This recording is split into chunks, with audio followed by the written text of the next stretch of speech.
And we're back. New season, the book of Leviticus. Lord, we thank you, God, for having every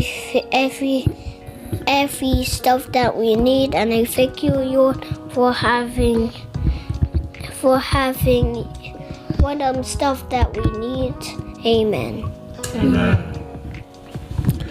Leviticus chapter 1. God called Moses and spoke to him from the tent of meeting. Speak to the people of Israel. Tell them, when anyone presents an offering to God, present an animal from either the herd or the flock. If the offering is a whole burnt offering from the herd, present a male without a defect at the entrance to the tent of meeting, that it may be accepted by God. Lay your hand on the head of the whole burnt offering, so that it may be accepted on your behalf to make atonement for you. Slaughter the bull in God's presence. Aaron's sons, the priests, will make an offering of the blood by splashing it against all sides of the altar that stands at the entrance to the tent of meeting. Next, skin the whole burnt offering and cut it up. Aaron's sons, the priests, will prepare a fire on the altar, carefully laying out the wood, and then arrange the body parts, including the head and the suet.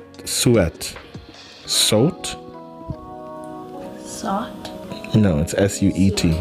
Suet. Including the head and the suet, on the wood prepared for the fire on the altar. Scrub the entrails and legs clean. The priests will burn it all on the altar, a whole burnt offering, a fire gift, a pleasing fragrance to God. And the whole burnt offering, if the whole burnt offering comes from the flock, whether sheep or goat, present a male without defect. Slaughter it on the north side of the altar in God's presence. The sons of Aaron, the priests, will throw the blood against all sides of the altar. Cut it up, and the priest will arrange the pieces, including the head and the suet, on the wood prepared for burning on the altar.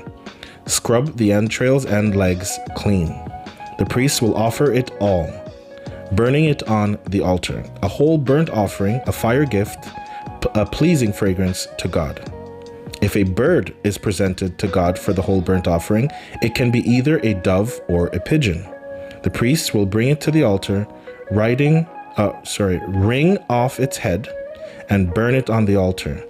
But he will first drain the blood on all sides of the altar, remove the gizzard and its contents, and throw them on the east side of the altar where the ashes are piled.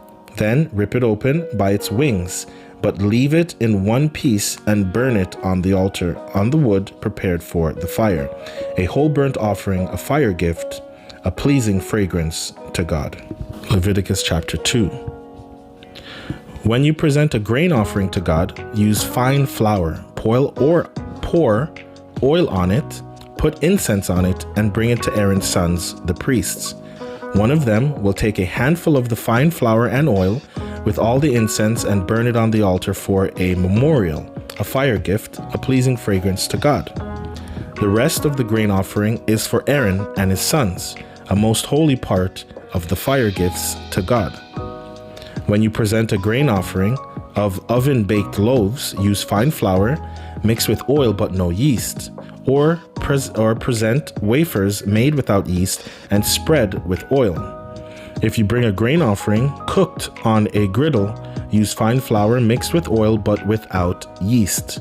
Crumble it and pour oil on it. It's a grain offering. If you bring a grain offering deep fried in a pan, make it of fine flour with oil. Bring the grain offering you make from these ingredients and present it to the priest. He will bring it to the altar, break off a memorial piece from the grain offering, and burn it on the altar, a fire gift, a pleasing fragrance to God. The rest of the grain offering is for Aaron and his sons, a most holy part of the gifts to God. All the grain offerings that you present to God must be made without yeast. You must never burn any yeast or honey as a fire gift to God.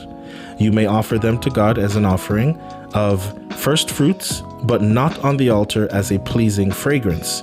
Season every presentation of your grain offering with salt. Don't leave the salt of the covenant with your God out of your grain offerings. Present all your offerings with salt. If you present a grain offering of first fruits to God, bring crushed heads of the new grain roasted. Put oil and incense on it. It's a grain offering. The priest will burn some of the mixed grain and oil with all the incense as a memorial, a fire gift to God. Chapter 3. If your offering is a peace offering and you present an animal from the herd, either male or female, it must be an animal without any defect. Lay your hand on the head of your offering and slaughter it at the entrance of the tent of meeting.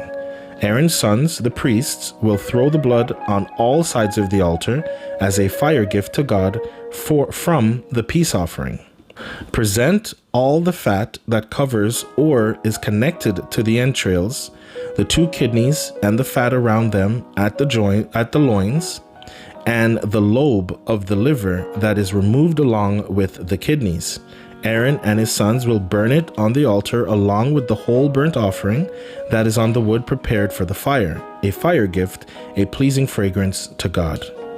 If your peace offering to God comes from the flock, bring a male or female without defect. If you offer a lamb, offer it to God. Lay your hand on the head of your offering and slaughter it at the tent of meeting. The sons of Aaron will throw its blood on all sides of the altar as a fire gift to God from the peace offering. Present its fat, the entire fat tail cut off close to the backbone, all the fat on and connected to the entrails, the 2 kidneys, and the fat around them on the loins, and the lobe of the liver which is removed along with the kidneys. The priest will burn it on the altar, a meal, a fire gift to God. If the offering is a goat, bring it to the presence of God, lay your hand on its head, and slaughter it in front of the tent of meeting. Aaron's sons will throw the blood on all sides of the altar as a fire gift to God. Present the fat that covers and is connected to the entrails, the 2 kidneys, and the fat which is around them on the loins, and the lobe of the liver which is removed along with the kidneys. The priest will burn them on the altar, a meal, a fire gift, a pleasing fragrance. All the fat belongs to God.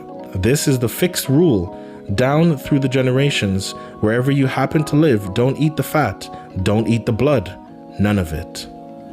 Amen.